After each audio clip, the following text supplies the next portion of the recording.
Today, I want to shake things up a little bit by opening up by singing you a song. Now sit back and enjoy. No, I'm kidding. I'm not going to do that. It would have been amazing, though, if I did. As a matter of fact, it would be amazing if I could sing at all. It's the one thing my wife and I wish we were gifted at more than anything else. We both envy really good singers. Their ability to belt out notes and string them together to make beautiful melodies and captivate thousands of people is wonderful. I'll never forget one of my wife Crystal and I's very first dates years ago was to see Keith Sweat in concert. We watched him sing for hours on end, mesmerizing the crowd and leaving us all in awe. But the most memorable moment of that night to us, the moments we talk about most, is when one of his songs would come on that we loved and we couldn't do anything else but get up and sing with him. The music was too good to sit, too good not to sing along.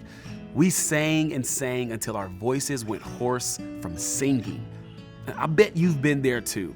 We aren't the only ones. It may not have been a Keith Sweat concert, but there was that moment or moments in the shower, in the car, at a restaurant, where a song would come on and it didn't matter what was going on. The music was too good not to sing along to. That's the power of music. You don't even have to be a singer to join in. And for some of us, some of our favorite times to sing and join in is during worship at church. But that's a little different, right? Because that's not just singing along. The thing that makes singing in church so different is who we're singing about and who we're singing to. That's why we call it worship, because it's this amazing experience where we actually fix our attention on and worship the God of the universe. It doesn't matter who can sing and who can't. When we worship, we're essentially giving God all the praise. This is why the psalmist in Psalm 95 said, "Oh, come, let us sing to the Lord. Let us make a joyful noise to the rock of our salvation. Let us come into his presence with thanksgiving. Let us make a joyful noise to him with songs of praise. For the Lord is a great God and a great King above all gods." The author of Psalm 95 not only encourages us all to sing to God, but they also give us the strongest reason why we should sing.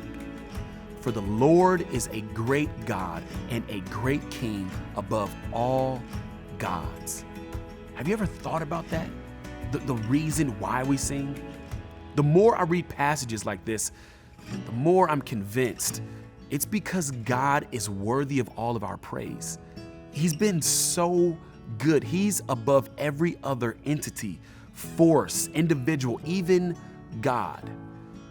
Worship is this overflow of our hearts that causes us to bow down in reverence of Him. Do me a favor after this video is done.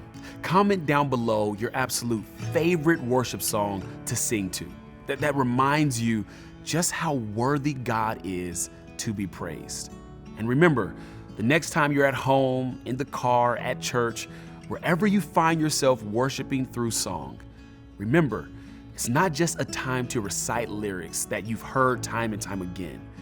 Worship is this moment where we get to make a joyful noise to God because of how great and supreme He is in our lives.